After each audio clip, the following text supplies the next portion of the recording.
una gran persecución contra la iglesia en Jerusalén y todos excepto los apóstoles se dispersaron por las regiones de Judea y Samaria.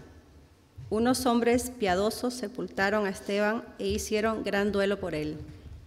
Saulo, por su parte, causaba estragos en la iglesia, entraba de casa en casa, arrastraba a hombres y mujeres y los encarcelaba. Los que se habían dispersado predicaban la palabra por donde quiera que iban. Felipe bajó a una ciudad de Samaria y les anunciaba al Cristo. Al oír a Felipe y a ver las señales que realizaba, mucha gente se reunía y todos prestaban atención a su mensaje. De muchos endemoniados los espíritus malignos salían dando gritos y un gran número de paralíticos y cojos quedaban sanos, y aquella ciudad se llenó de alegría. Ya desde antes había en esa ciudad un hombre llamado Simón, que jactándose de ser un gran personaje, practicaba la hechicería y asombraba a la gente de Samaria. Todos, desde el más pequeño hasta el más grande, le prestaban atención y exclamaban: «Este es el hombre, es aquel que llamaban el gran poder de Dios». Lo seguían porque por mucho tiempo los había tenido deslumbrados con sus artes mágicas. Pero cuando creyeron a Felipe, que anunciaba las buenas noticias del reino de Dios y el nombre de Jesucristo, tanto hombres como mujeres se bautizaron. Simón mismo creyó y después de bautizarse seguía a Felipe por todas partes, asombrado de los grandes milagros y señales que veía. Cuando los apóstoles que estaban en Jerusalén se enteraron de que los samaritanos habían aceptado la palabra de Dios, les enviaron a Pedro y a Juan. Estos, al llegar, oraron por ellos para que recibieran el Espíritu Santo, porque el Espíritu aún no había descendido sobre ninguno de ellos, solamente habían sido bautizados en el nombre del Señor Jesús. Entonces Pedro y Juan les impusieron las manos y ellos recibieron el Espíritu Santo. Al ver a Simón que mediante la imposición de las manos de los apóstoles se daba el Espíritu Santo, les ofreció dinero y pidió: «Denme también a mí ese poder para que todos a quienes yo les imponga las manos recibirán el Espíritu Santo». Que tu dinero perezca contigo», contestó Pedro, «porque intentaste comprar el don de Dios con dinero.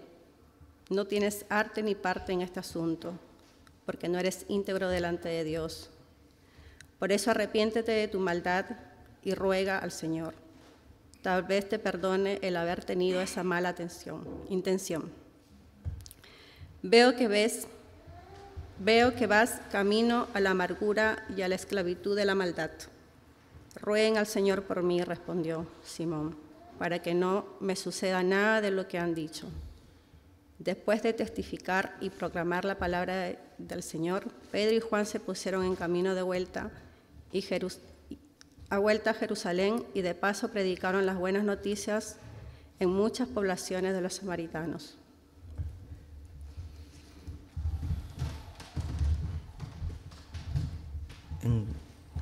En cuanto a Felipe, un ángel del Señor le dijo: «Ve al sur, por el camino del desierto que va de Jerusalén a Gaza». Entonces él emprendió su viaje y se encontró con el tesorero de Etiopía, un eunuco de mucha autoridad bajo el mando de Candace, la reina de Etiopía. El eunuco había ido a Jerusalén a adorar, y ahora venía de regreso sentado en su carruaje. Leía en voz alta el libro del profeta Isaías. ¿Ah? El Espíritu Santo le dijo a Felipe: «Acércate y camina junto al carruaje». Felipe se acercó corriendo y oyó que el hombre leía el profeta Isaías. Felipe le preguntó: «Entonces, ¿entiendes lo que estás leyendo?». El hombre contestó: «¿Y cómo puedo entenderlo, a menos que alguien me explique?». Y le rogó a Felipe que subiera al carruaje y se sentara junto a él. El pasaje de la Escritura que leía era el siguiente: «Como oveja fue llevado al matadero, y como cordero en silencio ante sus trasquiladores. No abrió su boca, fue humillado y no le hicieron justicia. ¿Quién puede hablar de sus descendientes?». pues su vida fue quitada de la tierra. El eunuco le preguntó a Felipe: Dime, ¿hablaba el profeta acerca de sí mismo o de alguien más? Entonces, comenzando con esa misma porción de la Escritura, Felipe le habló de la buena noticia acerca de Jesús. Mientras iban juntos, llegaron a un lugar donde había agua, y el eunuco dijo: Mira, allí hay agua. ¿Qué impide que yo sea bautizado? Ordenó que detuvieran el carruaje, descendieron al agua y Felipe lo bautizó. Cuando salieron del agua, el Espíritu del Señor arrebató a Felipe. El eunuco nunca más volvió a verlo, pero siguió su camino con mucha alegría. Entretanto, Felipe se encontró más al norte, en la ciudad de Azoto. Predicó la buena noticia allí y en cada pueblo a lo largo del camino, hasta que llegó a Cesarea. Hermanos, esta es palabra del Señor.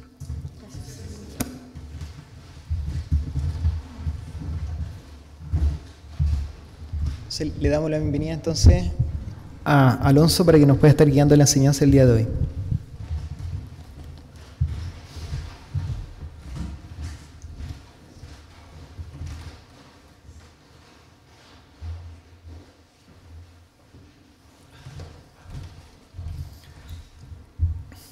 Orando en misión.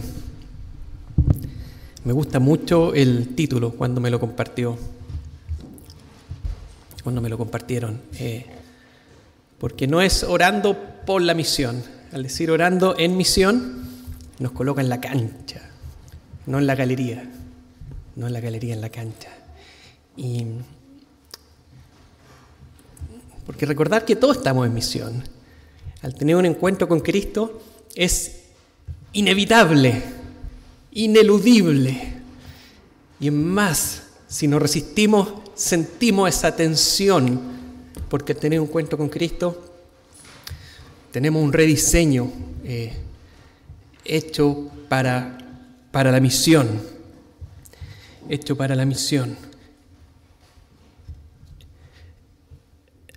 Si pensamos en orar por la misión, se me viene a la mente esa parodia que está en el pasaje Isaías 6, cuando Isaías es llamado, y él dice: heme aquí, envíalo a él.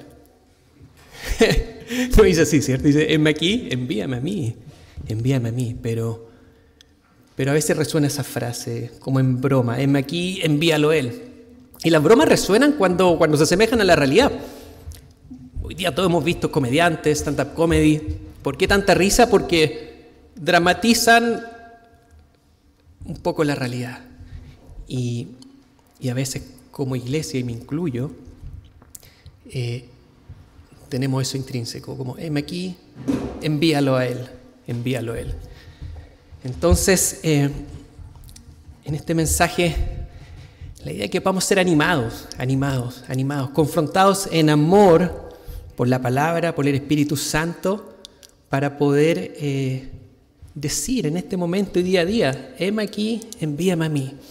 En nuestro entorno, donde vemos la necesidad que está latente en todo lugar, y esa necesidad tiene un nombre que es Jesús.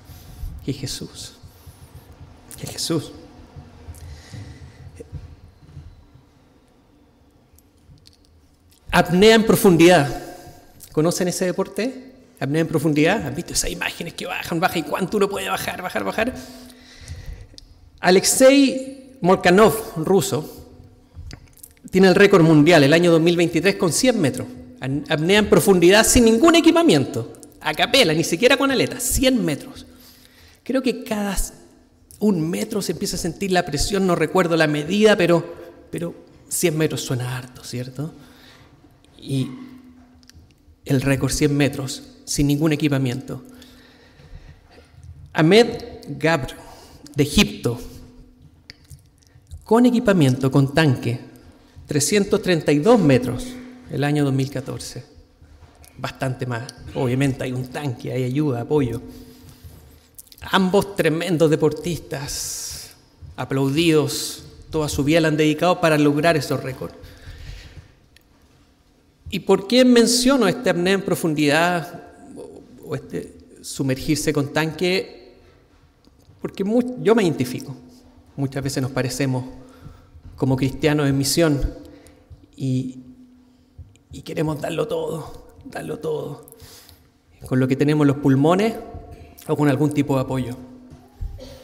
Pero con nuestras fuerzas, con nuestros méritos y muchas veces sin derramarnos ante Dios, sin buscar al Espíritu Santo, que es el único que va a hacer toda la diferencia. Es muy riesgosa la misión con solo nuestra fuerza. Es cansador, es desgastante, es antinatural, es antinatural. Jesús lo sabía, Felipe lo sabía. Porque la misión, ¿cuál es el propósito de la misión? Es dar la gloria a Dios. La gloria a Dios. ¿Qué podemos hacer nosotros con nuestra fuerza para dar la gloria a Dios?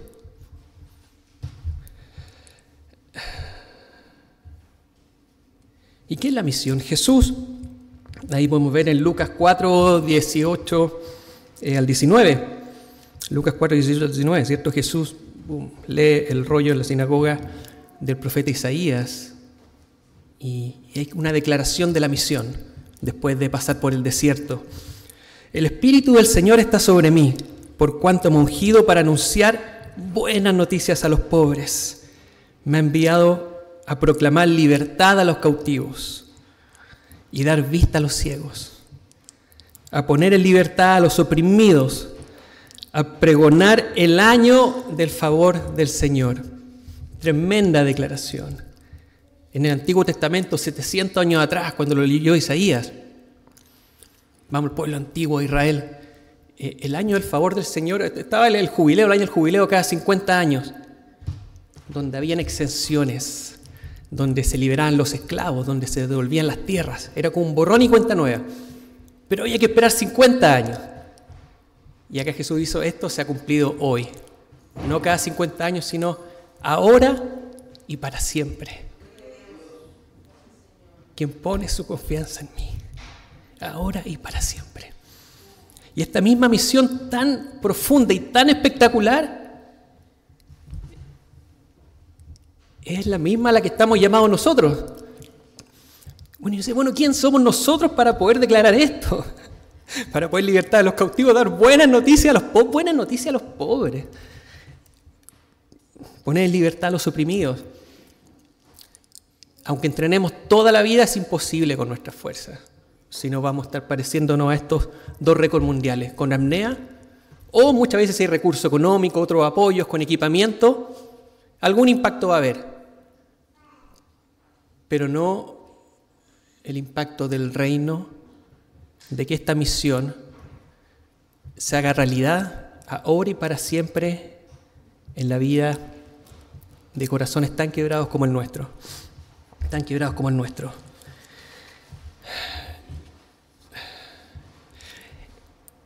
Este mundo es como... No es fácil la misión. ¿Por qué, por qué es tan antinatural? Es como meterse en profundidad bajo el agua. Mientras más nos metemos y más queremos ayudar y más queremos hacer el bien, con nuestra fuerza vamos sintiendo esa presión y ese cansancio y nos damos cuenta que no podemos solucionar el mundo. Ni siquiera podemos solucionar nuestras propias vidas.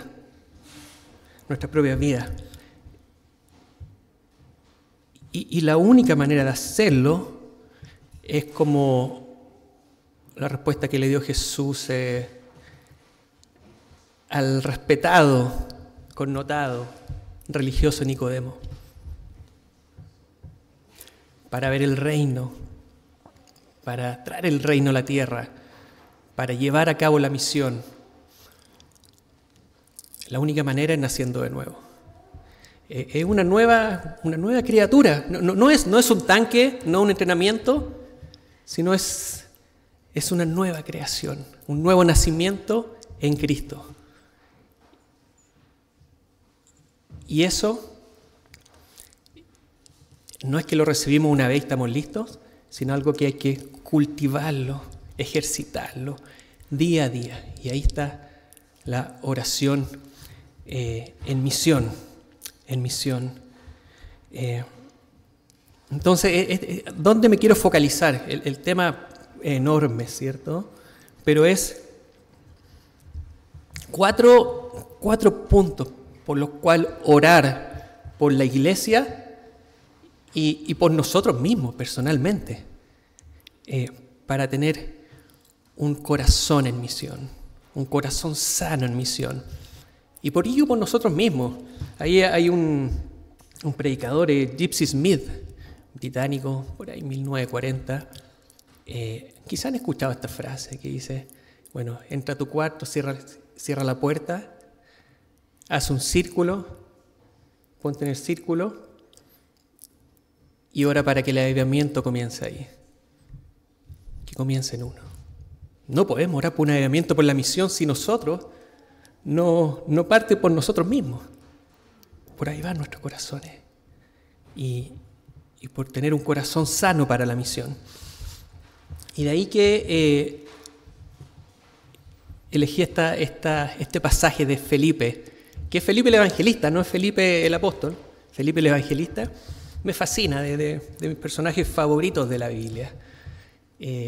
Alucinante, que Gabriel se llama, el joven que leyó el pasaje, ¿sí? ¿Dónde está Gabriel? Se fue, se teletransportó como Felipe también. Dios lo quedó tan ungido. Pero no sé si se dan cuenta, teletransportación a las multitudes, a un eunuco etíope, y de ahí se teletransporta de nuevo a otro lugar para seguir con esta tanda. Es tremendo, es tremendo. Es tremendo. Y el mismo Espíritu Santo que ni siquiera hasta ahora, sino que el Espíritu Santo que Dios nos promete que está en nosotros. Nada de lo que ocurrió ahí fue con las fuerzas, con la capacidad, con los méritos de Felipe. Pero sí vale la pena ver qué había en su corazón y hacer ese ejercicio. Y sin lugar a duda que en el corazón de Felipe había mucho el corazón de Jesús. Como Pablo en 1 Corintios nos dice, imíteme a mí como yo soy imitador de Cristo. Bueno, podríamos homologar eso, ¿cierto? Veamos qué hay en Felipe, imitar un poco lo de Felipe, él como imitador de Jesús. ¿Qué hay en ese corazón?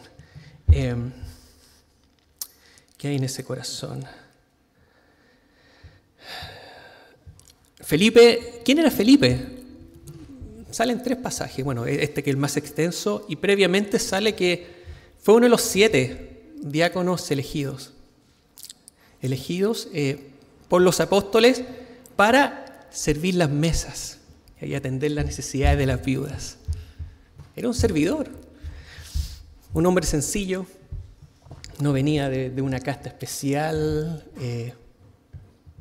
no era súper educado, pero tenía un corazón de servicio, un corazón sencillo, humilde, de ver la necesidad inmediata que había en su entorno. Pero hay un detalle que dice la palabra ahí, que no solamente era servicial y estaba dispuesto, sino que era lleno del Espíritu. Cada uno de esos 7, estaba Esteban metido en ese baile también, Esteban era partner de él, lleno del Espíritu para servir las mesas y las necesidades de las viudas, lleno del Espíritu. De ahí podemos inferir con toda confianza de que era un hombre de oración. Si no, no tendría sentido. No aparece explícitamente, pero es evidente, ¿no es cierto? Un hombre de oración. Y vamos acá a ver 4 puntos de este corazón en misión, para que oremos por esto y oremos al final y podamos tener esa tarea constante. Una oración vulnerable y compasivo. Una oración vulnerable y compasiva, un corazón obediente, un corazón humilde y un corazón firme en la roca. Esos 4 puntos. Y vamos a ver cómo también, esto no es una locura de Felipe, sino como realmente él es un imitador de Cristo. Felipe nos acerca más a nuestra realidad, ¿cierto? pero finalmente es acercarnos a Cristo y que podamos, para orar en misión, buscar un corazón de discípulo, de seguidor de Jesús, que nos permita no morir en el intento, sino todo lo contrario, así como Felipe, de un lado a otro, ¡pum!, no con sus fuerzas, sino con la fuerza del Espíritu, no en apnea, no con un tanque, sino en un nuevo pulmón que nos permite bucear por todo este mar profundo libremente, llevando las buenas nuevas de salvación.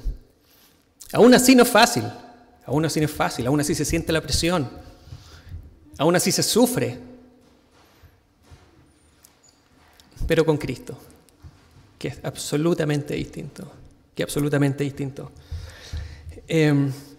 Corazón vulnerable y compasivo.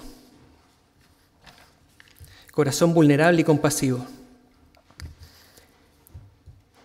El reconocer la vulnerabilidad nos lleva sin lugar a dudas, nuestra vulnerabilidad, a darnos cuenta que somos necesitados y a poder compadecer con un otro, a poder inquietarnos por la necesidad de un otro en amor, sea quien sea, pasión por las almas, sea quien sea. Vemos en este pasaje de Felipe que Felipe estaba en un duelo, quizás lo más claro ahí, el apedreamiento de Esteban, ver un amigo apedreado, era en ese tiempo quizá la tendencia era más salvaje de alguna forma, pero así todo, ver un amigo apedreado, y había una persecución y estaban muriendo muchos cristianos. Era un momento de dificultad, de tribulación.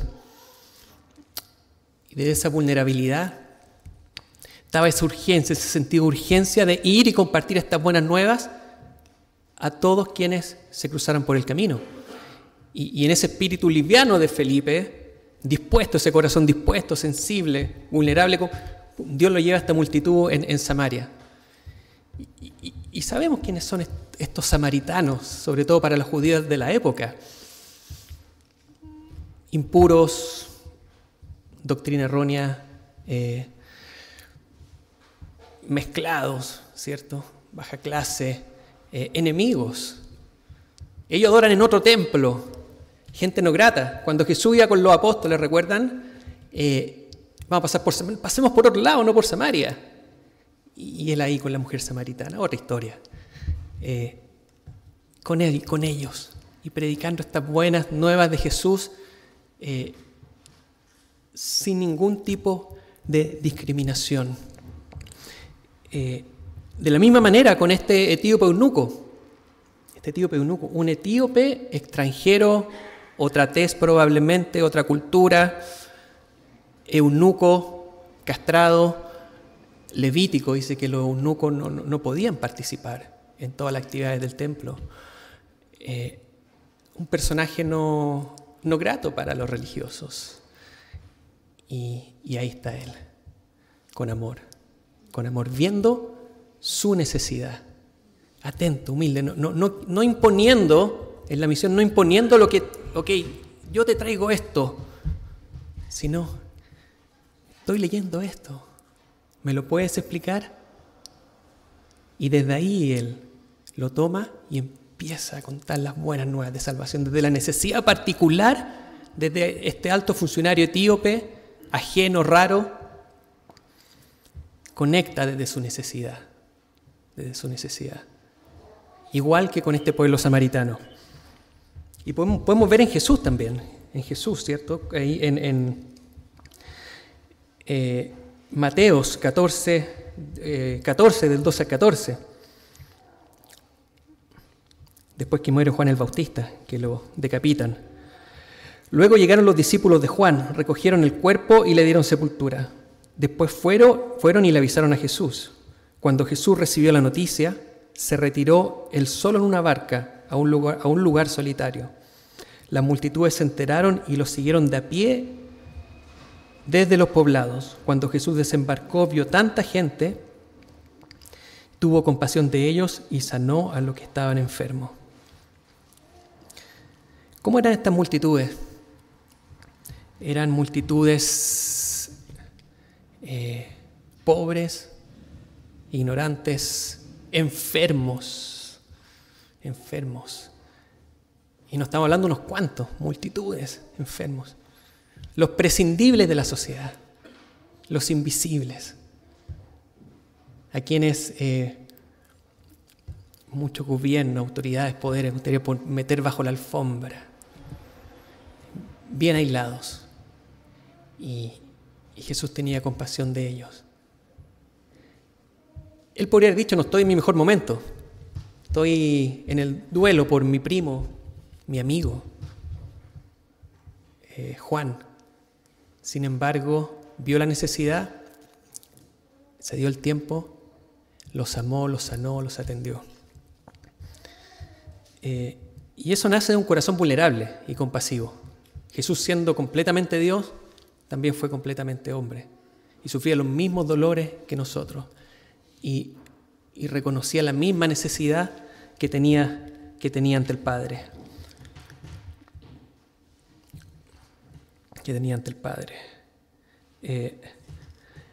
Podemos ver en Marcos 1, 35 al 39.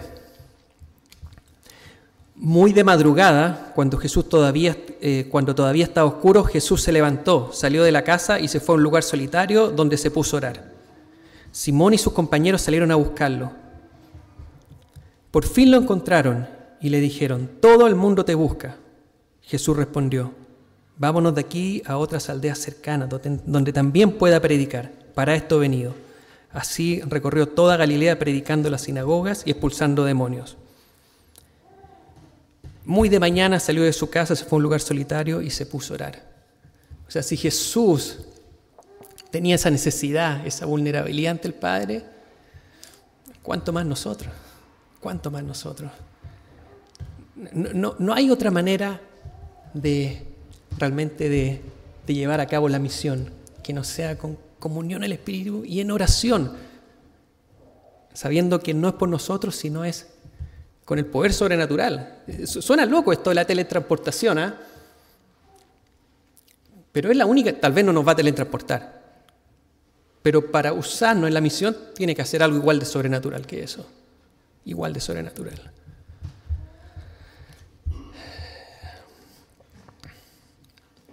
¿Quiénes son para nosotros hoy día estos samaritanos, etíopes, eunucos, multitudes necesitadas? Migrantes en pobreza, los políticos malos del otro lado, narcotraficantes, el compañero de trabajo que no nos cae bien. ¿Qué hay en nuestro entorno? ¿Qué hay en nuestro entorno donde hay prejuicios y donde nos cuesta compadecer? Nos cuesta compadecer. Reconozcamos nuestra vulnerabilidad, que somos igual de necesitados que cualquiera persona que nos podamos imaginar. La misma necesidad ante el Padre. La misma necesidad ante el Padre. Un corazón obediente, para dar el paso cuando se presenta la oportunidad. Para dar el paso cuando se presenta la oportunidad. Como con el etíope, por ejemplo. Ahí va el carruaje. Alguien totalmente ajeno. Anda, acércate. Habla. Y Dios tiene todo orquestado. Un corazón obediente. Podemos ver el contraste. Caso contrario, recordemos la historia de Jonás en Nínive. ¿Cierto? Dios lo manda a este pueblo malo, idólatra, pecaminoso. Jonás 1, del 1 al 3. La palabra del Señor vino a Jonás, hijo de Amitai. Levántate y ve a la gran ciudad de Nínive y proclama contra ella que su maldad ha llegado hasta mi presencia. Pero Jonás huyó del Señor y se dirigió a Tarsis, bajó a Jope, donde encontró un barco que zarpaba rumbo a Tarsis. Pagó su pasaje y se embarcó con los que iban a esa ciudad, huyendo así del Señor. Tarsis, el otro lado de donde Dios lo estaba mandando. O sea, suena como increíble. Dios mismo lo manda a un lugar y era un profeta de Dios. No estamos hablando un un no creyente, un profeta de Dios, y va para el otro lugar. Es como cuando uno lee esta historia de la Biblia y dice, oh, ¿cómo hizo eso Jonás? O sea, ¿cómo hizo eso Jonás? Si Dios me habla. Y yo creo que lo hacemos mucho. Yo creo que lo hacemos mucho. Y peor, aún ni siquiera escuchamos a Dios. Por lo menos Jonás lo escuchó. Por lo menos Jonás lo escuchó y desobedeció. Nosotros a veces ni siquiera escuchamos. Y Dios va a hacer igual la obra. La va a hacer igual. Contigo o sinmigo. ¿Quién dijo eso? ¿Murci Roja? ¿Algo así? ¿Cierto? Contigo o Dios la va a hacer igual. Pero por su gracia nos quiere usar y que florezcamos en el diseño, en los dones, los talentos que Él nos ha entregado. Y Él nos llama y nos da asignaciones. Y asignaciones a veces bien específicas. Pero tenemos que escuchar. Y ese escuchar solamente se da de rodillas. Esta es la figura, ¿cierto? Puede ser en cualquier... De rodillas, cuarto cerrado, en ese círculo, pidiendo por una transformación de nuestro corazón.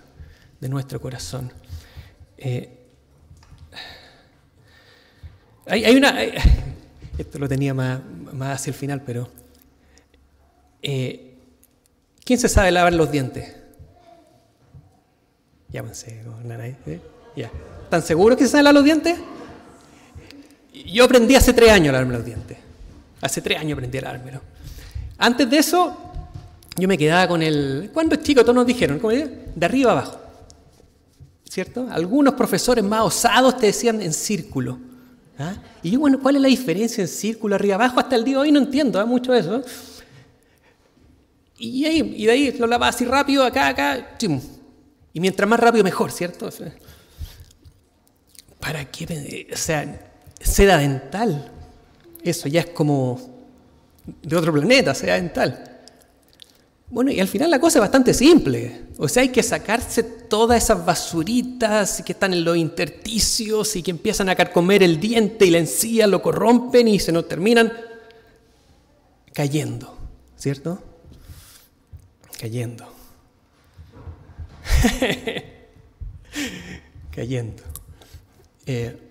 No quiero hacer burla de eso. Es una realidad. Entonces, ¿cómo se lava los dientes? Un amigo, Alfonte, con él estamos estudiando la Biblia, él es dentista. Y me dice, mira, en este tiempo hay distintas presiones, que se meta el hilo del cepillo, y me he dado cuenta, claro, que es todo un mundo, y uno pasa y repasa, y al final uno sabe cuando no te queda nada, y después ocupas el hilo, La oración es un poco así. A veces toda la vida, no, si yo oro, llego y oro, y es más o menos todo medio parecido. Cuando Dios quiere que seamos realistas, que nos derramemos, que nos metamos en esos rincones, que saquemos esa basurita, que abramos nuestro corazón, que seamos vulnerables, que seamos sinceros, vulnerables, que tengamos tiempo de escucharlo de vuelta, que nos muestre dónde está esa transformación, dónde están esos ídolos que todos tenemos arraigados, o si no, vamos a estar haciendo misión como con apnea o con el tanque, y no con esta transformación, cultivando nuestra salvación. Seamos sinceros para lavarnos los dientes y para orar. Y he notado un cambio en mis dientes, absolutamente. Voy a mi control dental y me dice, casi no tengo que hacer nada. Versus esas capas de sarro y esto y la cari. Es un poco parecido con nuestras vidas. Y cuando no tenemos una oración sincera, derramada en espíritu, que nos lleva a esto, a teletransportarnos de un lugar a otro. No nuestras fuerzas, sino en el poder sobrenatural de Dios. Eso es la misión, no es caridad, es poder sobrenatural de Dios. Corazón obediente. Mateos 14, 15 al 21. La otra tanda, ¿cierto? Jesús ahí sanó a estas multitudes y después dice, al atardecer se le acercaron sus discípulos y dijeron, este es un lugar apartado y ya se hace tarde. Despide a la gente para que se vayan a los pueblos y se compren algo de comer. Y se compren algo de comer. Ahí termino, ¿cierto? Sí. Falta. Acá está. Y se compran algo de comer. No tienen que irse, contestó Jesús. Denle ustedes mismos de comer. Ellos objetaron. No tenemos aquí más que 5 panes y 2 pescados. Tráiganmelos acá, dijo Jesús. Y sabemos lo que viene. La multiplicación. Para 5.000 personas, más mujeres, más niños. Solo de 2 panes y 2 peces. Solo de 2 panes y 2 peces. ¿Fue con las capacidades de los discípulos? No. Todo lo contrario, al principio decían, mándalos para allá, déjalos para afuera, nosotros no podemos hacer nada. Es como cuando, que esto hoy día es demasiado común, no tengo tiempo, apenas estoy con mis problemas. ¿Qué más puedo dar? Si no tengo para dar. Y lo muy poco que tenemos me da hasta vergüenza decirlo. Y bueno, Jesús, ¿qué es lo que busca? O sea, no se trata se trata de eso poco. Dame tu corazón y déjame trabajar en él. Y yo hago el milagro. Y yo hago el milagro. Y yo te llevo a llevar a cabo mi misión. A mi manera. A mi manera. Y así, ¿cierto? Vemos estos patrones, Jesús, Felipe. Me encantaría esto, Jesús, Felipe, nosotros. Y lo vemos en el día de la iglesia. Vemos cuántos milagros vemos. Pero hay mucho más. Mucho más. Yo creo firmemente que estamos a las puertas de... Cristo viene. Cristo viene. Viene. Y yo creo que estamos a la puerta de un avivamiento tremendo. Tremendo. Pero tenemos que examinar nuestros corazones para que sea el Espíritu Santo obrando y no nuestras pocas capacidades. Y no nuestras pocas capacidades.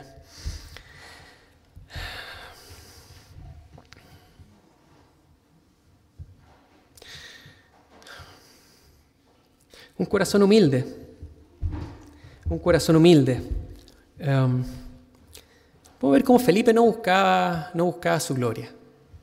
De hecho, él ahí predicaba a los samaritanos y casi la posta para acá y llegó, ¿cierto? Pedro y Juan, entendiendo que esto es un cuerpo, ¿cierto? Que somos iglesia. No se trata de que yo soy el líder acá y yo me quedo construyendo mi imperio acá con estos samaritanos que los evangelicé, se convirtieron gracias a mí. Sino disponible, livianito, sabiendo que la gloria es para Dios. Sabiendo que para la gloria es para Dios. Caso contrario, podemos ver Simón el hechicero. A veces estos títulos como que asustan, esto como el hechicero. Dice, como que esto es muy lejano a mí, el hechicero. Y a veces, ¿cuánto me parezco a Simón? ¿Cuánto me parezco a Simón? El gran poder de Dios. Cuando a veces uno hace algo exitoso y todo, y empiezan ahí los elogios y el orgullo y el ego y los ídolos y empezamos a llenar nuestras carencias con esas afirmaciones en vez de derramar nuestro corazón ante Dios, siendo vulnerables y buscando su espíritu. Un corazón humilde. Un corazón humilde. Y quizá el último punto que quiero destacar, un corazón firme en Cristo, que es la roca. Un corazón donde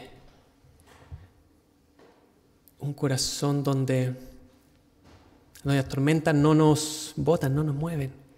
Podemos sufrirlas, sí, pero no derribarnos. Sí. Un corazón como cantábamos, donde tenemos claro que todo nos viene a bien, como dice Pablo en Romanos 8, para quien amamos al Señor, para quien hemos sido llamados acorde a sus propósitos. Como cantábamos, un corazón que sabe que nada podrá separarnos del amor de Dios, absolutamente nada. Ni la muerte, ni la vida, ni los ángeles, ni los ángeles, siempre me ha causado atenciones, ni los ángeles, algo bueno, ni los ángeles, ni los demonios, ni lo alto, ni lo profundo, ni los poderes, ni nada creado nos podrá separar del amor de Dios cuando llega la tormenta. Cuando llega la tormenta, cuando estamos en la misión difícil, podemos descansar nuevamente y derramarnos ante Dios, renovar nuestras fuerzas y dejar que Él obre sobrenaturalmente.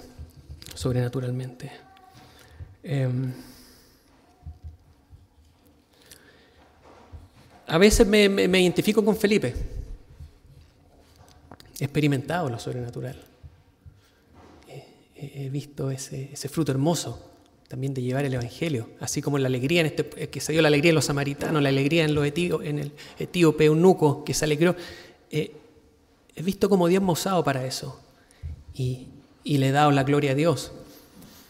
Pero también, más veces de lo que quisiera, me identifico con Simón el hechicero. Y ahí vamos, orando y buscando a Dios por un corazón más vulnerable, más compasivo, más humilde. Algo les contaba acá ya para terminar, un poquito de mi historia, ¿cierto? Ahí nos casamos con Rachel, salimos de esta iglesia, Dios nos llevó a otra iglesia que servían con un centro grande en ese tiempo, Sename. Empezamos a servir, empezamos a liderar este proyecto, convocar otra iglesia, otros actores, y empezó a crecer. Comenzó Fundación Somos Parte. En paralelo también ayudamos al comienzo, un lindo ministerio, movimiento acogida, ¿cierto? Una fundación hoy en día. Y uno empieza a creerse como el cuento un poco. Empieza a creerse el cuento. El gran poder de Dios, como Simón el hechicero. Y en eso recuerdo que en el mejor momento del ministerio, con Rachel estábamos viviendo una primera crisis matrimonial. ¿Cuántos están casados acá? ¿Sí? Nunca han pasado crisis matrimoniales, ¿cierto? La primera, nuevitos. Y ahí mal, pasamos peleados de los 7 días, 6 días a la semana peleados y pasándola muy mal. Y en eso, estábamos justo terminando, todavía estallido social, entre estallido social, pandemia, y un joven con los que trabajábamos en residencia, estaba en Valparaíso, metido en temas de delincuencia, situación calle, un desastre. Me llama, tío, ayúdeme. Y yo, ayúdeme, que voy a ayudar, es tremendo cacho. Ayudar a este cabro, imagínate, el misionero que está trabajando y un peso gigante, casi como Jonás, yendo para el otro lado. Y oré, pues me arrodillé, oré, y dije, Señor, ¿qué puedo hacer? Pum, llama a esta persona. Llamé a un pastor, ni siquiera amigo conocido, tenía un centro de radio, lo conecté con él, se quedó con él, maravilloso, todo impecable. Dios guió eso. Llamo a los 10 días después para ver cómo va la cosa. Y en mi corazón orgulloso ahí para poder animar a este Manuel. Yo voy a ir a animarlo, a este cabro que recién, ojalá que haya empezado a caminar con el Señor, decía yo, y qué sé yo. Lo llamo. ¿Cómo estáis, Manolo? Tío, ayer anoche estábamos alabando con los hermanos en la iglesia y se derramó el Espíritu Santo, me dijo. Y empecé a llorar, y ese peso que tenía encima se fue completo y estaba livianito y dormí como nunca en mi vida. Como nunca. Me levanté a la mañana siguiente, fui donde mi mamita, le pedí perdón, oré por ella, oramos juntos. De ahí en el camino y una señora a llevar las bolsas y le conté lo que Jesús estaba haciendo en mi vida. Esta señora también se puso a llorar. No sé por qué todos se ponen a llorar con lo que les cuento y llegan a Cristo. Y eso, tío, y para rematarla me dice, y lo único que le pido al Señor para el 2020, porque estamos a final del 2019, es que Él me dé lo que Él quiera. Yo voy a todo. Lo que Él tenga para mí, yo voy. Un silencio sepulcral. Mi teléfono está, me acosté, de hecho me acosté para atrás. Me dice, tío, ¿está despierto ese conmigo? No, le dije, yo te llamaba para animarte y la verdad que, mi corazón arde en este momento. Era una historia como la de Felipe. Un chiquillo, 19 años, que había llegado a sexto básico, si recuerdo bien, delinquiendo, ¿para qué seguir? Dañado, una nueva creación en Cristo, lleno del Espíritu Santo. Lo único que pude hacer después de esa conversación fue cerrar mi puerta, arrodillarme en medio de esa crisis que estaba viviendo. Señor, haz conmigo lo que tengas que hacer. La misma oración de Manuel. Haz conmigo lo que tengas que hacer, cueste lo que cueste. 6 meses después aproximadamente viene este diagnóstico del cáncer. La noticia, cáncer de estómago, etapa 4. El médico nos dijo el primero que podrían haber venido 2 años antes. O sea, no hay nada que hacer. Oré y dije, bueno, Señor, si me quieres llevar, llévame, pero dando testimonio, que sea para tu gloria. Pero te pido que me sanes, o sea, ese es mi anhelo, ese es mi corazón. Y bueno, y Dios puso una paz sobrenatural. El día siguiente me despierto, en la mañana, y Dios clavó en mi mente, en mi corazón, en mi ser clavó, esto es para mi gloria. Esto es para mi gloria. Acá estoy trabajando en tu vida. Y yo ya te sané. Yo ya te sané. En su soberanía lo hizo, en algunos casos no lo hace. No es que una persona sea mejor que otra, pero bueno, esta historia en particular, ¿cierto? Dios tiene el poder para hacerlo. Y en medio de esa tormenta, Dios puso una fe sobrenatural. Era experimentar el Espíritu Santo día a día sobrenaturalmente y dando testimonio y siendo instrumento para animar a otras personas y ver sanidad en otras personas. Y así, en medio de la tormenta. Y yo recuerdo esto, y ahora mismo hablando, digo, ¿cómo remato este mensaje? Porque es como ahora, ¿y por qué dejé de experimentar eso? ¿Tengo que estar en un cáncer terminal para experimentar esa guía, esa llenura del Espíritu Santo?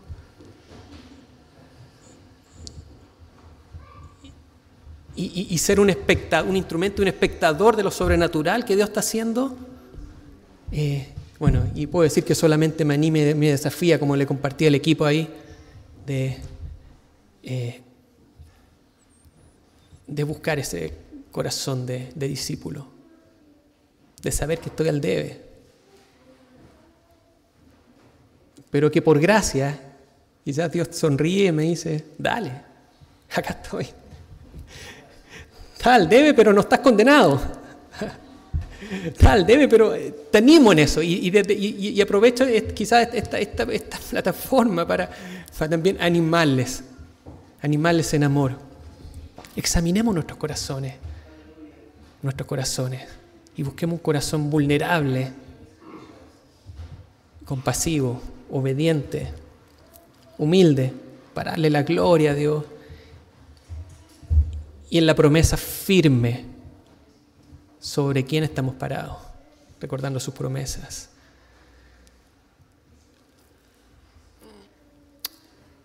Eso. Oremos. Padre amado, te damos gracias por tu palabra, Dios, por tu amor por nosotros, por tu gracia y por invitarnos a ser parte de tu misión.